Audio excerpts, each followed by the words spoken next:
I've got a need for speed. Ka-chow.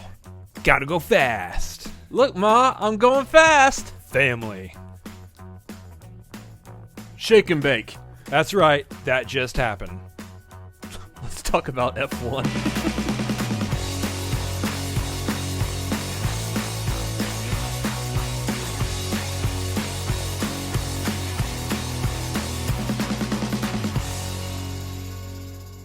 Welcome to the Cinefanatics. My name's Robert Adams. I am Chris Adams. And we're here with a spoiler-free review for F1. If you like what we're doing here, make sure you hit the like button, subscribe, do all the YouTube things. Anyways, F1, Brad Pitt, the movie, basically. Yeah. I enjoyed it. I had a lot of fun. It is a dad movie, but like in the most positive way. Like, this is what Joseph Kosinski is really starting to do. Just bring on the good movie vibes. It really is a vibe, is this kind of movie. Listen, this is the review right here. We enjoyed it, and so did your father. Good night, everybody. Good night, everybody. That's the review. So, I mean, the things, like, I know a couple of things I wanted to really, like, nitpick about. I love how this movie was shot. Yes. And I know, like, most people, like, how many different ways can you shoot a movie? Well, when you stick cameras inside an F1 car and you're looking at the bottom of Brad Pitt's feet from the inside up, yes, I showed my socked foot on camera. Some of y'all need to calm down. Quentin Tarantino just subscribed. That's great.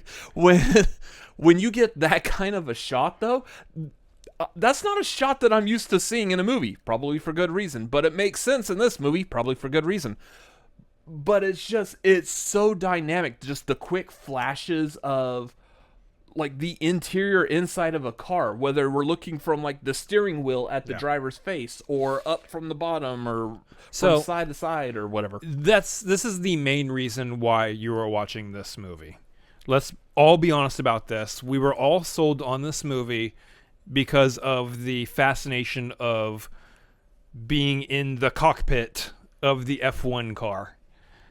And literally all the other places they could put a camera on an F1 car, because they put a camera on every inch of an F1 car, and you get to see angles of F1 races that no man has ever laid eyes on prior to this movie. Yeah, maybe they figured out a way with like GoPros and stuff in actual like F1 races, but literally shots that you don't normally see, which I was just entranced by the entire time. I also feel like wasn't there a shot, like, real quick, like, when they were with, like, the pit crew or whatever, from, like, the inside of the gas tank while they're, like, quickly, like, loading gas into it while changing the tires? Oh, I might have missed that, if that's the case, yeah. Like, something really, just off-the-wall camera shots like that, but they were so interesting and dynamic. I loved it. Yeah.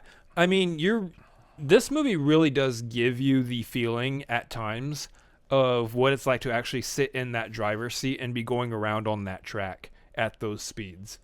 Especially if you're doing what we did and we saw it in the IMAX theater. Like, up on the big screen, you are immersed, but it starts with an I. You are immersed into that movie. Yes. And here's the thing. I'm not, again, I've talked about this before. I'm not a big fan of, like, the true IMAX. I could do, like, a LIMAX, which is, like, what, about half the size, sometimes, at least, of a true IMAX screen. Here in Austin, we only have, as far as I know, only one true IMAX, and that's at the Bob Bullock Texas History Museum. Mm-hmm. So it's kind of weird that you go to a Texas History Museum to watch an IMAX movie. I mean, that's where, like, we first saw The Dark Knight back in 2008, so... Yep. What I will say, though, is I very much enjoyed it sitting on the far back row. Oh, yeah. Listen, the movie is a sight to behold. It's like I just said, you're going to this movie for the actual F1 race of it all and actually getting to experience the cinematic filmmaking on an actual F1 track. I would dare say that I don't think they use, like, any CGI in this movie. There's, like, maybe one shot of some planes at one point during, like, the start of a race. They held the shot on the planes for a little too long, and I was like, those look like CGI now. But other than that... Maybe some car wrecks. There might have been, like, some CGI enhancement on car. Not even. I think they actually... They actually wrecked cars? I think they actually just straight up... They launched, like, a manless car. Yeah, and blew it up. I think for some of the car wreck scenes, I think everything that we saw is practical. I did not look this up before making this review, so don't hold me to that. Feel free to actually down in the comments. You can actually, but I dare say if it's not all practical, they did a damn good job of making it look that way. Yeah. So that's, again, the whole thing about getting that feeling of being behind the wheel of these cars while they're racing, while they're flying down the track at like over 200 miles an hour. I love it. Getting that immersed in it is fantastic. Remember, kids, it starts with an E. As far as acting, Brad Pitt is Brad Pitt. I'm going to be honest with you. There's a reason why they got Brad Pitt for this role, and Brad Pitt's a great actor. He really is. Mm-hmm. He has done some like fantastic roles in his career, but I will say his later career has started all kind of blending together a little bit to me. Like, there's not a whole lot that I feel like separates this character from, say, like Moneyball. Or Cliff Booth from Once Upon a Time or in Hollywood. Cliff Booth, yeah. Now that Tarantino's subscribed. They're all kind of different shades of the same version of Brad Pitt. Mm-hmm. Which, I'm going to be honest with you, is not a complaint, really. That's kind of what you need. You get a Brad Pitt type, you get Brad Pitt. That's like someone is in the casting room for that, and they're like, who should we get to play that? We need like a Brad Pitt character. Oh, I know, let's get Brad Pitt. Yeah. Like, that's exactly what they're doing. Yeah. Even down to the point where they're like, hey, is this character going to snack at all at some point in the movie? Yeah, he is. Okay, we'll get Brad Pitt, because that's what Brad Pitt does. It's either him or Han from the Fast and Furious movies, which is also a series of movies about cars going fast. Coincidence? I think not. So, yeah, one of the things I felt like watching this, I was like, okay, so, yeah, you've got Brad Pitt. You got Brad Pitt in here.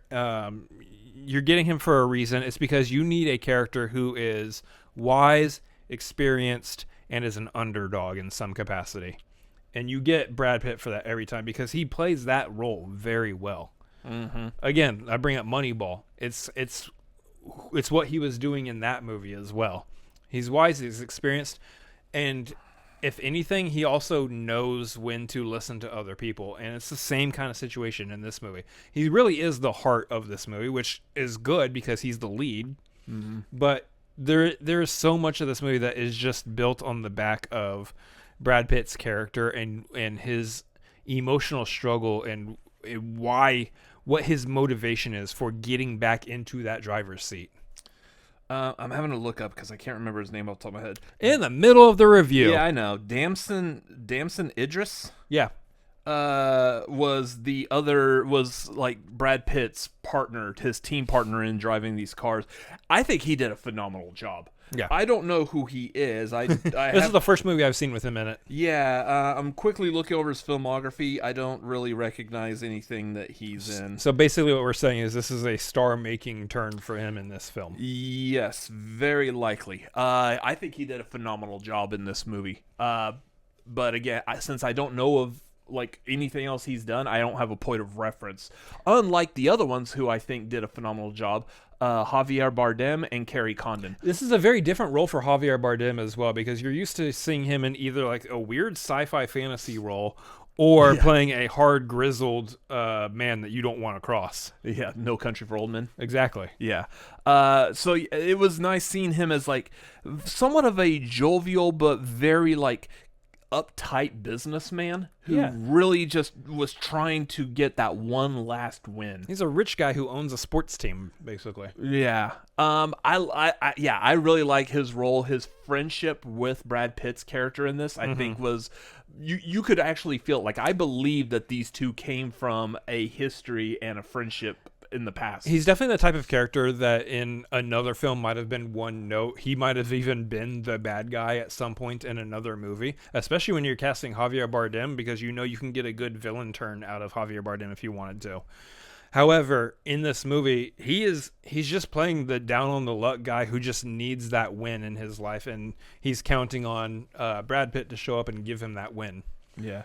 Then you got Kerry Condon, who like a lot of the humor I think of this movie comes from a lot of the stuff that she brings to the table. Like, you've got like Brad Pitt like kicking off some witty banter and stuff, but a lot of it comes from like her character is supposedly like the first female I don't know, I can't remember what the technical term they used, but like car designer. She's the one who came from some aeronautical company and was brought in to help figure out ways to make F1 cars more aerodynamic, make them faster, basically. She's also playing this movie's our love interest to Brad Pitt, essentially. Yeah. And just the chemistry between those two is fantastic. I think she just brought a lot to this movie, both in the humor of what her character does, and I feel like she's really kind of like the glue that holds the team together, specifically Brad Pitt and the other guy, JP. Whatever his name is. Joseph. Nailed it. You pulled out your phone in the middle of the review and you couldn't remember? I couldn't remember. ADHD, y'all. But yeah, I think they all do very well. Other thing I wanted to talk about was the music. This was what, a Hans Zimmer score? And it doesn't feel like a typical Hans Zimmer score. No, it doesn't. Because you're used to the brom kind of. We joke about that, but that's usually what you get with a Hans Zimmer, that or Lion King. And instead, you get like an actual like energetic, high-paced, like it just fits the style of F1 racing, and that's just not what you get from Hans Zimmer. I would expect you get someone like Ludwig Göransson for this, or like Nine Inch Nails, Atticus, Atticus Ross and Trent Reznor. Getting them, that would have been cool. And they do Need for Speed.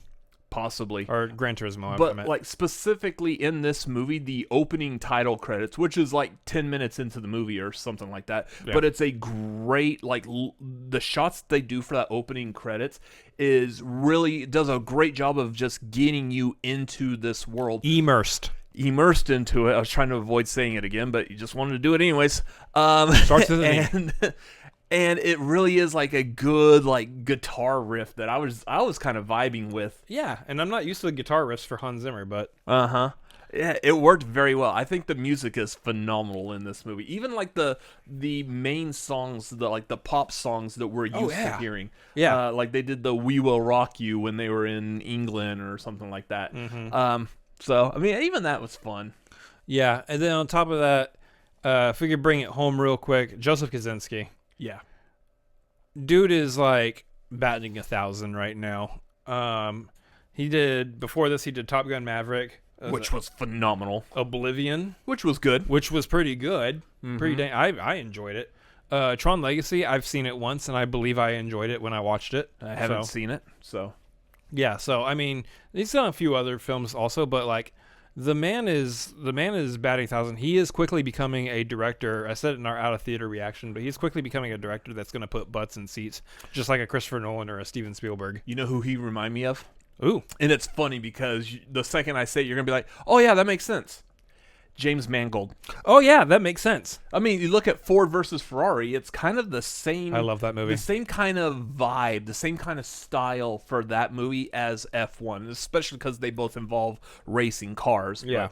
But yeah, like what James Mangold has brought to his movies. Who's John Mango? I don't know. he works at like Jamba Juice or some smoothie place. This is James Mangold's alias, John Mango.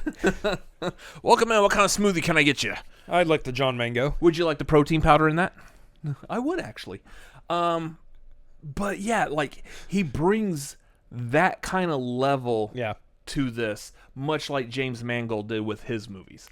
Yeah, it's again, we call it a dad movie for a reason. This is the type of movie that it's generally what the proper term is a crowd pleaser. You're gonna go to the movies. You're gonna just enjoy your time at the movies. Top Gun Maverick did that when it came out. This is the same thing, and it's just that dad movie. It's the movie that we call it that because your dad is gonna sit here, turn on TBS, and it's gonna be playing during the day on TBS at some point in the future, and your dad's gonna be like, "Yeah, I'll watch that," and he'll just have it on during the weekend. You're off doing something else in the house, and Dad's just watching one of these movies. Take it away. I'm just rambling. I also feel like this kind of had like a vibe, like, was it that Gran Turismo movie? Yeah. Similar to that, only I feel like this one was a little bit better. It had like more feeling, more emotions in this movie than that one. Like that, Gran Turismo was good. I remember enjoying that, but I don't remember like really anything else about that movie other than It's based on a true story. what's his face in it. Yeah. And that too. Yeah. Oh, that's right. It was. You didn't even remember that because you just said what's his face. What's his face? Yeah, the dude from Stranger Things. Yep. David Harbour. David Harbour. Yes, thank you. I knew that. Red Guardian. So it's definitely got a very good high place in like car racing movies. I mean, if I watched more of them, maybe I would rank them, but I have too many of those I need to watch, and I'm not going to crank that out by this weekend. So, but yeah, overall, go see this movie in a theater on the biggest screen with the best sound system you can. You get the sound of the engines roaring as the cars whiz past you, and just it's so good. I highly recommend go see this. I'm guessing from everything you said, you absolutely enjoyed this movie. No, as absolutely not. You should not see this movie. Yeah, you should definitely go see this movie. 100%. Yeah. Fantastic movie. Worth the trip, worth the money. Anyways, that's going to do it for this review. What did you think of the movie or this review? Let us know down below in the comments. Again, everyone's entitled to their opinion. That was ours. Let us know yours down below. Also, while you're down there, make sure you hit the like button and subscribe. We're doing fantastic things over here on Cinefanatics, so make sure you come back.